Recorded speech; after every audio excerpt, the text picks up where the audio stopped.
ये टैली जिसमें बहुत शॉकिंग नतीजे भी हैं, बहुत शॉकिंग रुझान भी हैं, और वो सबसे शॉकिंग रुझान है छत्तीसगढ़ का, जहां भारतीय जनता पार्टी 50 सीटों पर बढ़त बनाए हुए है, जबकि कांग्रेस 39 सीट पर उसके कैंडिडेट्स आगे हैं। अन्य के खाते में 1 सीट जारी है। मध्य प्रदेश में क्लीन मेजॉरिटी है भारतीय जनता पार्टी को, 151 सीटों पर यहां बीजेपी के कैंडिडेट्स आगे चल रहे हैं। 78 सीटों पर सिमटती हुई नजर आ रही है कांग्रेस के उम्मीदवार, और ये देखिए घटकर 77 हो गई है, अन्य के खाते में 1 जुड़ गया है।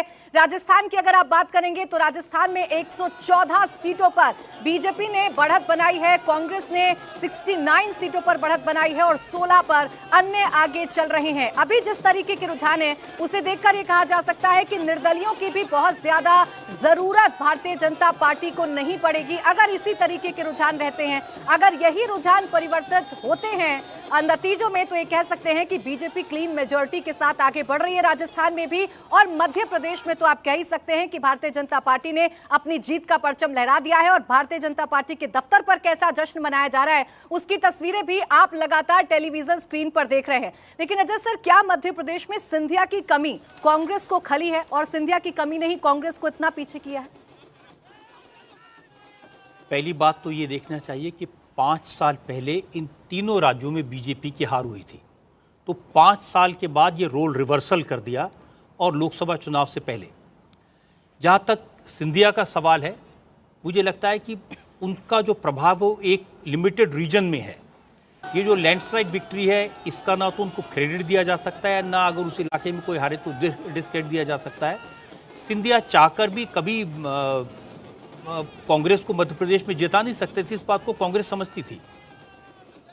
और कांग्रेस में पिछली बार अगर कम वोट मिले, मुश्किल से सरकार बनी, उसकी वजह मानी जा रही थी कि लोग आपस में लड़ रहे थे। इस बार तो कांग्रेस को कोई शिकायत करने का मौका नहीं है। अब सारे नेता एक होकर चुनाव लड़ रहे थे, मुख्यमंत्री का उम्मीदवार डिक्लेयर कर दिया था, फंड्स की कोई कमी नहीं थी, कैंपेन कॉन्सेंट्रेटेड था, कर्नाटक में जीत दिलाने वाली टीम भोपाल में बैठकर चुनाव लड़वा रही थी। तो कोई एक्सक्यूज कांग्रेस के पास नहीं है मध्य प्रदेश में इतनी बुरी हार का। छत्तीसगढ़ की बात आपको करें, क्योंकि ये चुनाव ऐसा है जो नजदीक हो भी सकता है और केवल 4 सीटों का अंतर आपको इसमें दिखाई दे रहा है, तो अन्य केवल 2 ही हैं, ये मैं आपको बता देता हूं। एक जीजीपी पार्टी है, गोमांतक पार्टी है समिति, शायद गोंडवाना गणतंत्र पार्टी, और एक सीपीआई है। तो सीपीआई का तो हम समझ सकते हैं क्या किस ओर जाना रहेगा। जीजीपी के बारे में वो भारतीय जनता पार्टी को सपोर्ट कर देगी। पिछले बार भी उन्होंने किया था सपोर्ट, और कई अभी उनके विधायक भी टूटकर भारतीय जनता पार्टी में आए थे, कि स्थानीय लीडर्स भी आए थे।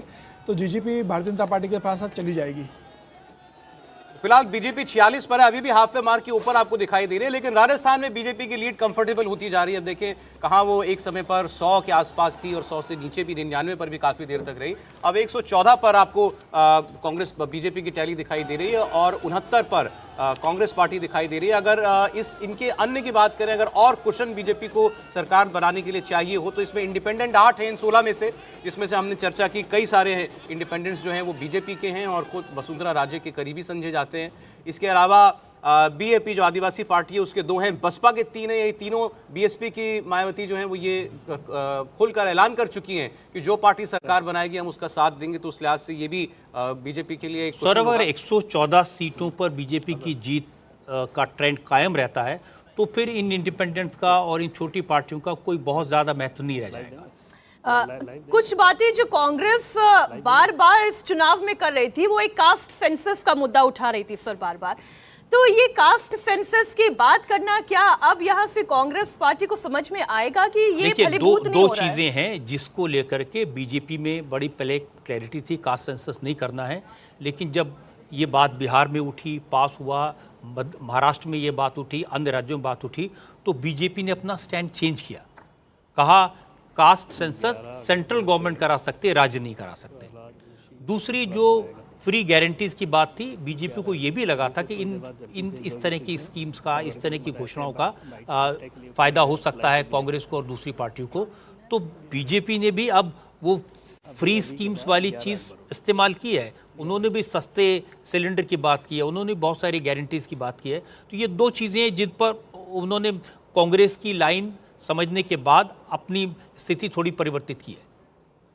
और वही चुनावों के रुझानों में फिलहाल रिफ्लेक्ट होता हुआ नजर आ रहा है, क्योंकि भारतीय जनता पार्टी के लिए खुशखबरी से कह सकते हैं, बीजेपी के लिहाज से कहा जा रहा था कि ये जो 5 राज्य हैं उसमें स्कोरबोर्ड बहुत अच्छा नहीं रहेगा, लेकिन अभी तक का स्कोरबोर्ड ये बता रहा है कि कांग्रेस के हाथ में निराशा लग रही है। कांग्रेस जिसे अपनी जीत समझ रही थी या जिन रणनीतियों पर आगे बढ़ती हुई नजर आ रही थी, जिन गारंटियों की बात कांग्रेस लगातार कर रही थी, वो गारंटियां जनता के बीच में तो कम से कम नहीं चली हैं, ये रुझान बता रहे हैं। छत्तीसगढ़ में भी क्लोज फाइट देखने को मिल रही है। 46 पर भारतीय जनता पार्टी के कैंडिडेट्स बढ़त बनाए हुए हैं, 42 पर कांग्रेस के कैंडिडेट्स हैं और 2 अन्य के खाते में जा रही हैं। और मध्य प्रदेश तो क्लीन स्वीप है, कंफर्टेबल मेजोरिटी है, 156 सीटों पर भारतीय जनता पार्टी के कैंडिडेट्स आगे चल रहे हैं।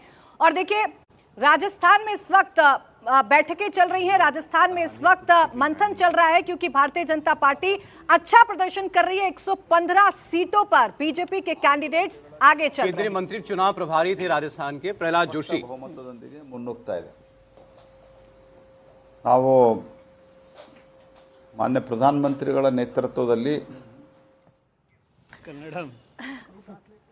अभी हर राज्य में आप देखेंगे इसी तरीके से। अब बीजेपी के लिए तो क्योंकि बहुत बड़ा मौका है ये, तीनों राज्यों में जीत कंफर्म लगभग दिख रही है। अब छत्तीसगढ़ के अंदर भी जो गैप है वो लगातार बढ़ता जा रहा है। आप देख रहे हैं 47 और 41 का गैप फिलहाल दिखाई दे रहा है छत्तीसगढ़ के अंदर भी। तो बीजेपी के लिए एक बहुत बड़ी जीत है। तेलंगाना से संतोष लेकिन ले सकती है कांग्रेस पार्टी। तेलंगाना में ऐसा दिखाई दे रहा है कि एक डिसाइसिव विक्ट्री कांग्रेस पार्टी की होती हुई दिख रही है। और ये बीआरएस की हार ज्यादा है जी। 88 सीटों पर पिछली बार उन्हें लैंडस्लाइड विक्ट्री मिली थी, तो उनकी सीटें 40 सीटें कम हो जाना, ये बीआरएस के लिए मुझे लगता है वापस अपना नाम टीआरएस रख लेंगे वो। एक बहुत इंटरेस्टिंग अपडेट ये भी है सर कि कामारेड्डी जहां से खुद केसीआर चुनाव मैदान में वो तीसरे नंबर पर हैं, वेंकट रमन रेड्डी बीजेपी के दूसरे नंबर पर और रेवंत रेड्डी वहां पर लीड कर रहे हैं। साथ साथ कोडंगल जहां से रेवंत रेड्डी की पुश्तैनी सीट है, टीडीपी से रहते हुए 2 बार वहां से वो विधायक रहे हैं, वहां पर भी वो लीड कर रहे हैं। सिर्फ ये बताया गया मुझे कि हैदराबाद और संगारेड्डी ये सिर्फ 2 ऐसे जिले हैं जहां पर बीआरएस कुछ अच्छा प्रदर्शन करता हुआ नजर आ रही। बाकी सब जिलों में कांग्रेस ने जो है ओवरटेक कर लिया है। इस डाटा को देख के स्मृति ईरानी ने एक ट्वीट किया है, वो जरा ट्वीट हम दर्शकों को बता दें।